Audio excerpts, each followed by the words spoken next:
Assalamualaikum warahmatullahi wabarakatuh. Selamat datang di Cerita Malam.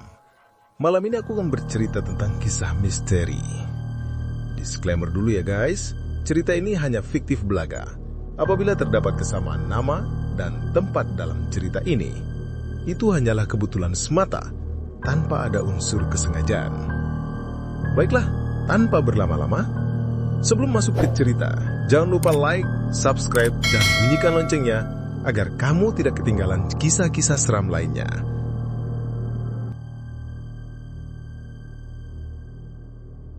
Angin sore berhembus pelan saat rombongan kecil itu tiba di base camp Gunung Kendan. Sebuah gunung yang tak terlalu tinggi, namun dipercaya menyimpan banyak kisah aneh yang sering dibicarakan warga sekitar. Raka, Mira, dan Ardi sudah lama merencanakan pendakian ini. Mereka ingin menghabiskan akhir pekan dengan menikmati pemandangan alam, sekaligus menguji stamina setelah berbulan-bulan sibuk bekerja. Base camp sore itu cukup ramai. Beberapa pendaki lain terlihat sedang menyiapkan perlengkapan. Ada juga yang sedang berdiskusi mengenai cuaca yang diprediksi cukup cerah selama 2 hari ke depan. Raka, yang paling berpengalaman di antara mereka, mengecek ulang isi ranselnya sambil memastikan teman-temannya sudah membawa semua barang penting.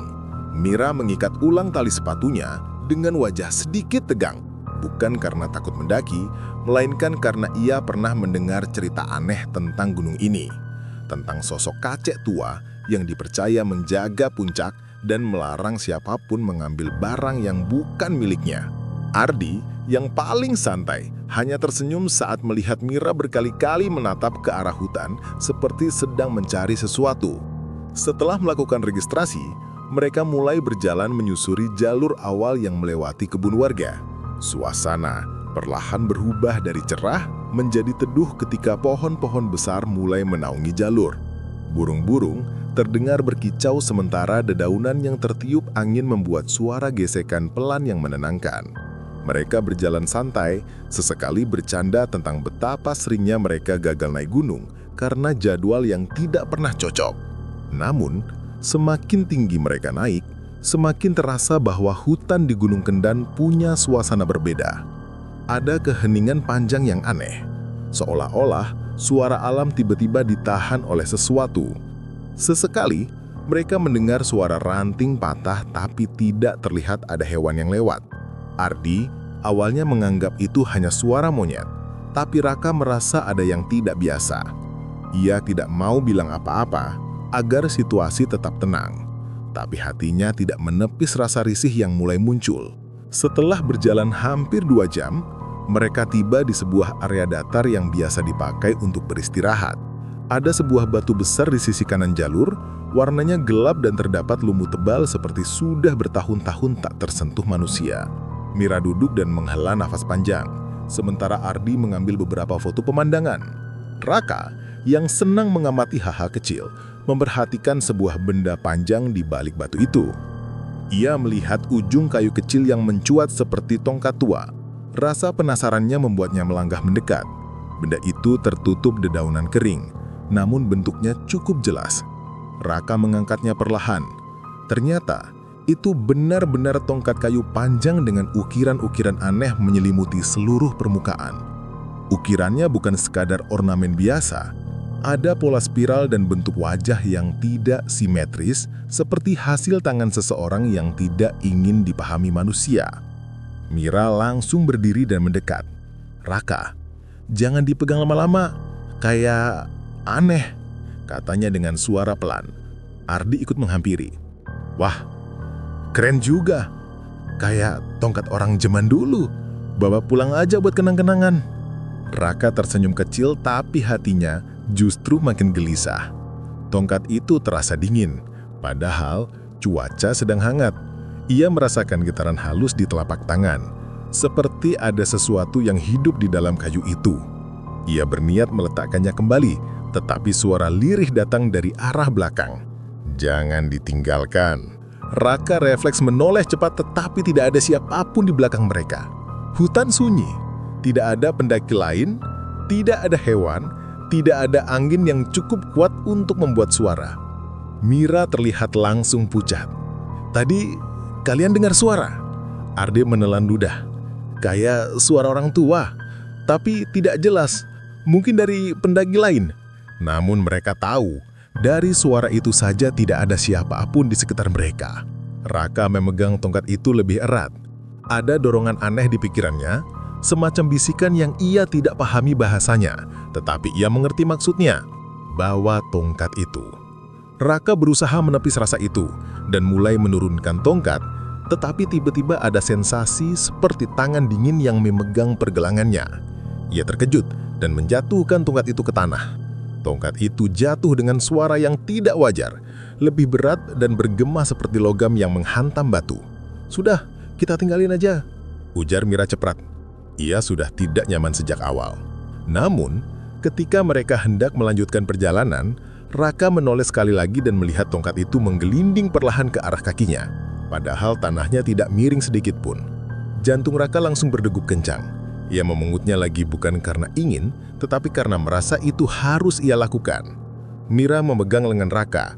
"Raka, tolong, tinggalin aja. Aku nggak enak perasaan dari tadi." Raka menatap Mira, namun tidak tahu bagaimana menjelaskan bahwa tongkat itu seakan tidak ingin ditinggalkan. Ada tekanan halus di kepalanya, seperti ada yang memintanya membawa tongkat itu ke tempat tertentu. "Ke puncak. Sudah, kita bawa dulu. Nanti aku taruh lagi di tempat yang aman kalau ada," kata Raka akhirnya, mencoba menenangkan teman-temannya walau ia sendiri tidak yakin dengan apa yang ia lakukan. Mereka melanjutkan pendakian dengan suasana yang berubah drastis.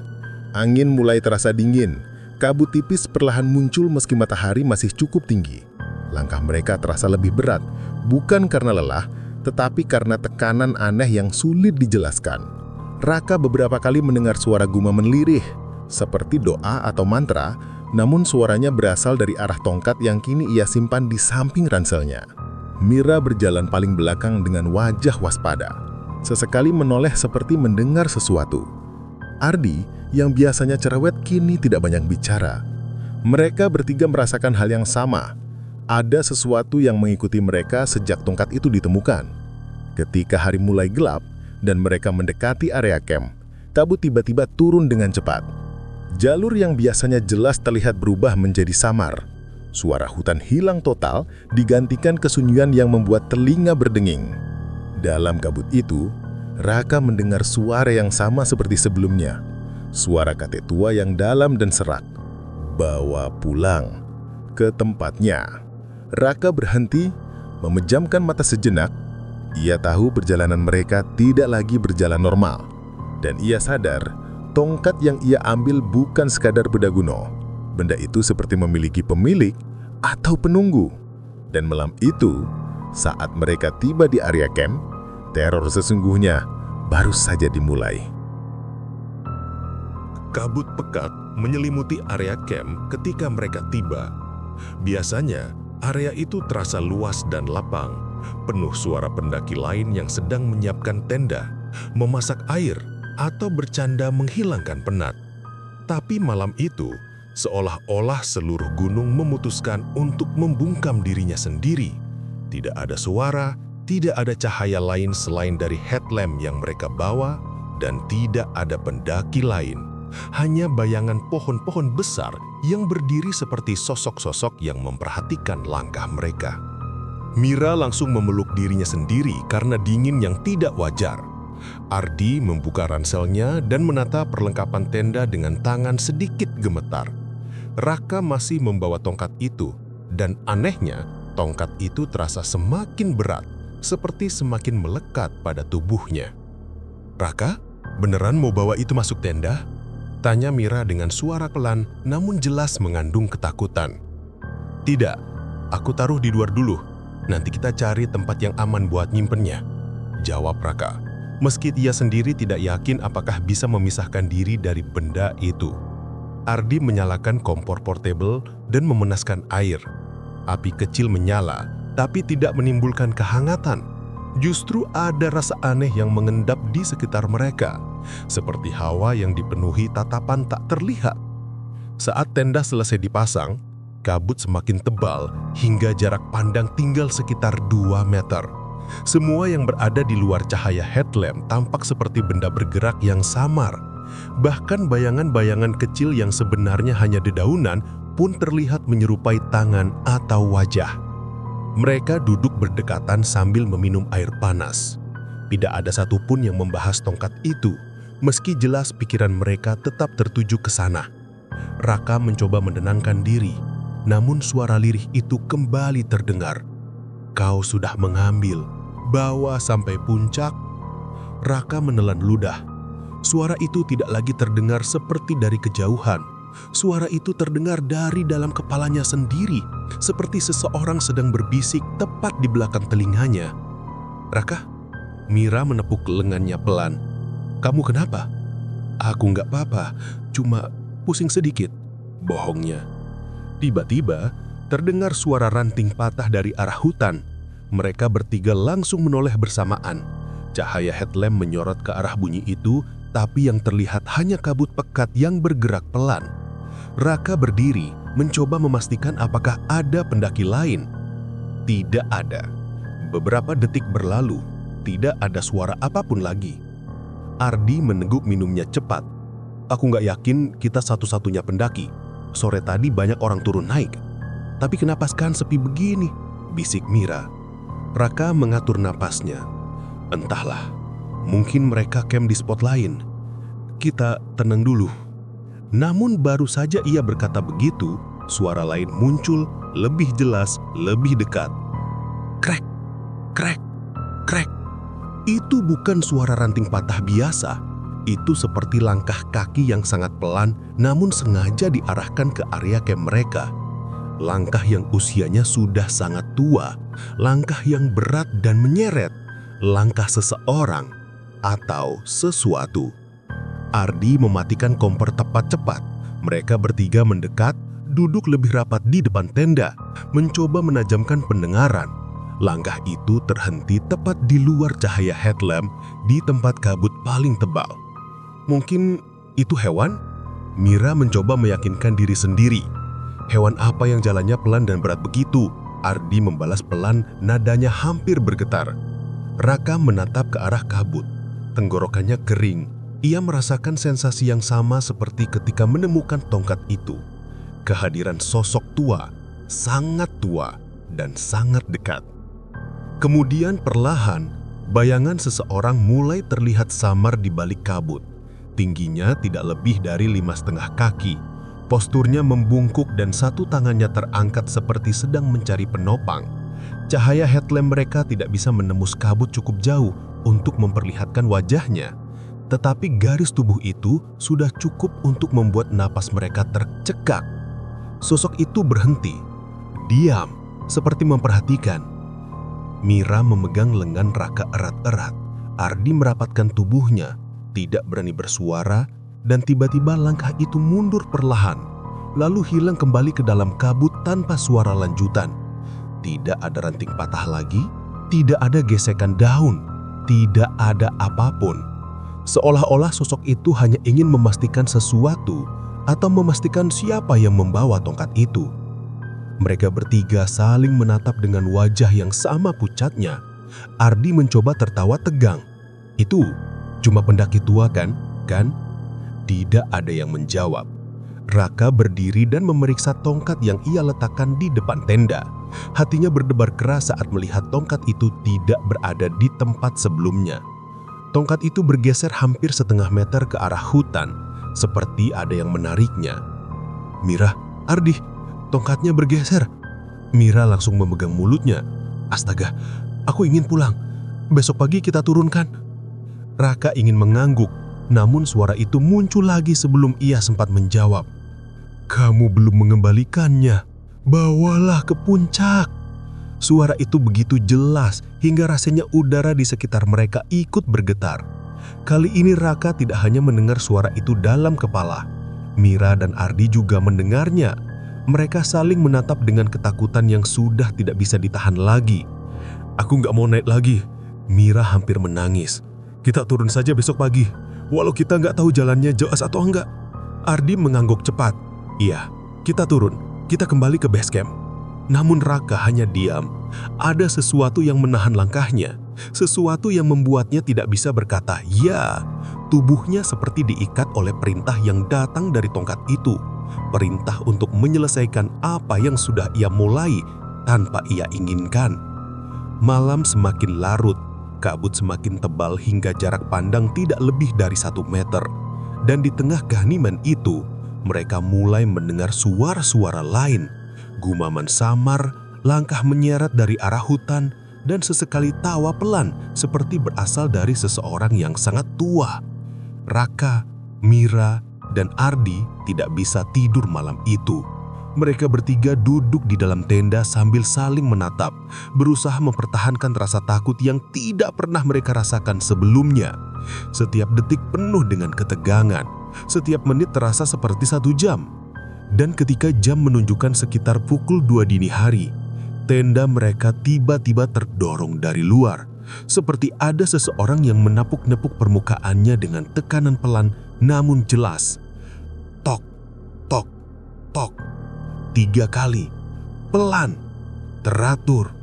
Dan suara itu akhirnya terdengar sangat dekat, sangat jelas. Kembalikan atau bawa ke puncak. Lalu segalanya kembali sunyi. Malam itu, Gunung Kendan seperti ingin memberikan pesan. Siapapun yang sudah mengambil sesuatu tidak boleh pergi sebelum mengembalikannya atau sebelum menyelesaikannya. Kabut dini hari terasa semakin tebal, seperti kain besar yang menutup seluruh jalur pendakian. Tidak ada suara hewan, tidak ada angin, tidak ada tanda-tanda kehidupan lain selain napas gugup 3 pendaki yang kini terpaku di dalam tenda. Setelah ketukan terakhir yang terdengar dari luar, mereka hanya bisa diam tanpa tahu harus berbuat apa. Raka duduk tanpa bergerak, memeluk lutut sambil mencoba memahami apa yang sedang mereka hadapi. Mira menahan tangis sejak tadi, sedangkan Ardi berkali-kali mencoba menenangkan diri dengan menarik nafas panjang, tapi tetap saja tubuhnya gemetar. "Kita harus turun," bisik Mira, kali ini dengan suara yang hampir hilang. "Aku nggak sanggup lagi." Namun Raka menyadari sesuatu. "Tidak bisa," katanya pelan tapi tegas. Mira menatapnya dengan mata merah. "Kenapa nggak bisa? Kita turun saja, Raka. Aku takut." Raka menunjuk tongkat kayu yang kini berada tepat di depan pintu tenda. Padahal sebelumnya ia meletakkannya agak jauh. Tongkat itu seperti dipindahkan atau berjalan sendiri. "Karena kita sudah diikuti. Dan kalau kita turun tanpa mengembalikan tongkat ini, aku rasa kita tidak akan sampai di bawah." Mira menutup wajahnya. Ardi memegang bahunya, mencoba menenangkan meski dirinya sendiri hampir tidak mampu berdiri. "Apa maksudmu? Kita harus bawa ke puncak?" tanya Ardi. Raka mengangguk pelan. "Sepertinya ini bukan tongkat biasa. Ada pemiliknya, dan dia menunggu di puncak." Tidak ada yang ingin menerima kenyataan itu. Tapi mereka juga sadar, sejak tongkat itu diambil, tidak ada 1 detik pun mereka merasa aman. Hutan seolah menolak memberi mereka jalan keluar. Akhirnya, setelah beberapa menit yang panjang, mereka mengambil keputusan. Keputusan yang mustahil mereka bayangkan sebelumnya. Mereka harus naik, menyelesaikannya, mengembalikan tongkat ke tempatnya. Raka menggenggam tongkat itu dengan tangan yang bergetar. Perasaan aneh langsung mengalir. Bukan lagi dingin, tapi seperti ada sedikit kehangatan, seolah tongkat itu senang karena dipilih untuk dibawa lagi. Matahari belum terbit saat mereka mulai berjalan. Jalur yang biasanya jelas kini tertutup kabut tebal yang membuat jarak pandang hanya sebatas kepala Raka di depan. Mereka berjalan perlahan, seperti buta arah, hanya mengikuti intuisi dan suara samar-samar yang entah muncul dari mana. Suara itu seperti memanggil Raka. Kadang terdengar dekat, kadang jauh, tapi selalu mengarah ke 1 titik, puncak. Setiap langkah terasa berat. Sesekali terdengar langkah lain mengikuti dari belakang, padahal tidak ada siapapun. Terkadang terdengar helaan napas seseorang yang sangat tua. Beberapa kali Mira menoleh cepat karena seperti ada seseorang yang menyentuh bahunya, namun tidak ada apa-apa di belakang. Meski begitu, mereka terus berjalan. Ketika mereka hampir mendekati puncak, kabut tiba-tiba berhenti. Langit yang mulai memerah karena matahari perlahan terlihat. Hutan terasa lebih tenang, tapi justru ketenangan itu membuat bulu kuduk mereka berdiri. Dan di sanalah mereka melihatnya. Di tengah dataran puncak yang kecil, berdiri sebuah batu besar berbentuk lingkaran. Batu itu tampak seperti altar tua, tertutup lumut, retak, namun memiliki ukiran yang sama dengan ukiran di tongkat yang Raka bawa. Ukirannya seperti wajah-wajah samar yang terlihat sedang mengawasi. Namun bukan itu yang membuat 3 pendaki itu berhenti total. Di depan batu itu, berdiri sosok kakek-kakek bungkuk. Punggungnya menghadap mereka. Rambutnya putih panjang, kusut dan tertiup angin pelan. Tangannya kurus dan bergetar, seolah tulangnya hanya tinggal kulit yang menggantung. Sosok itu tidak bergerak, tidak menoleh, tidak bicara. Mira langsung bersembunyi di belakang Raka. Ardi menahan napas. Raka yang paling depan hanya bisa berdiri kaku sambil merasakan jantungnya berdegup sangat kencang. Setelah beberapa detik yang terasa seperti 1 abad, sosok itu mulai bergerak. Sangat lambat, sangat berat. Ia berbalik menghadap mereka. Wajahnya bukan wajah manusia biasa. Kulitnya penuh garis-garis tua yang tampak seperti ukiran kayu. Matanya cekung dalam, benar-benar gelap, tanpa cahaya. Mulutnya tertutup, tapi dagunya bergetar seperti sedang menahan emosi. Mira menangis tanpa suara. Sosok itu mengangkat tangannya yang kurus menuju tongkat di tangan Raka. Ia tidak bicara melalui mulutnya, tapi suara itu tetap terdengar jelas memenuhi udara. Beri, kembali. Raka mendekat dengan langkah berat. Tongkat itu terasa semakin panas, membuat telapak tangan Raka seperti terbakar. Ia tidak bisa menahan diri untuk melepaskannya. Ia meletakkan tongkat itu di atas batu lingkaran. Begitu tongkat menyentuh permukaan batu, tanah di bawah mereka bergetar halus. Angin tiba-tiba berhembus kincang, membawa aroma tanah basah bercampur bau kayu tua. Sosok kakek-kakek itu mendekat ke tongkat dengan gerakan tertati-tati. Ia menyentuh tongkat itu dengan sangat pelan, seolah menyambut kembali bagian tubuhnya yang hilang. Dan tiba-tiba, tubuh kakek itu bersinar redup seperti cahaya lilin yang berusaha bertahan di tengah angin. Kulitnya retak sedikit demi sedikit, berubah menjadi serpihan seperti kayu usang yang mengering. Mira menutup mulutnya ketakutan. Ardi mundur beberapa langkah. Raka berdiri terpaku. Setelah beberapa detik, sosok itu melihat mereka bertiga. Untuk pertama kalinya, wajahnya tampak seperti tersenyum.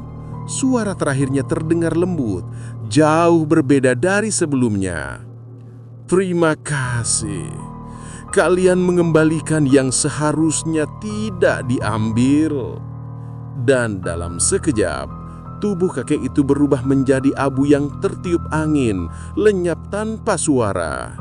Tongkat di atas batu pun retak dan pecah menjadi serbuk, hilang seperti tidak pernah ada. Kabut tebal yang sebelumnya mengikuti mereka sepanjang malam mulai perlahan menghilang. Langit yang semula gelap kini terlihat cerah. Burung-burung mulai berkicau. Suara alam kembali hadir, seolah gunung itu kembali bernapas. Raka, Mira, dan Ardi hanya berdiri di tempat, tidak percaya apa yang baru mereka alami. Mira akhirnya berkata dengan suara kecil, Kita boleh turun sekarang?" Ardi mengangguk cepat. "Iya, sekarang juga." Raka menghela napas panjang. Untuk pertama kalinya merasa lega setelah berjam-jam hidup dalam ketakutan. "Ayo, kita pulang." Mereka turun gunung dengan langkah cepat namun hati-hati. Dan untuk pertama kalinya sejak tongkat itu ditemukan, tidak ada suara aneh, tidak ada bayangan yang mengikuti, tidak ada langkah kaki tua yang menyeret dari belakang.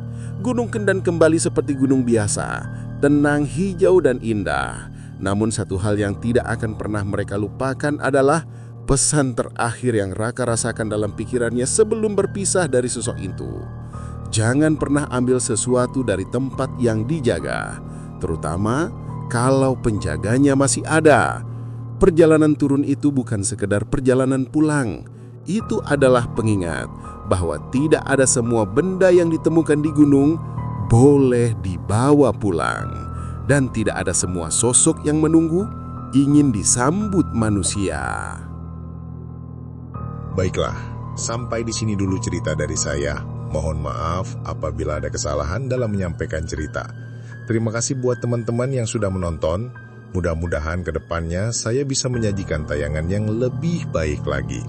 Saya Doni, pamit undur diri. Sampai jumpa lagi di kisah selanjutnya.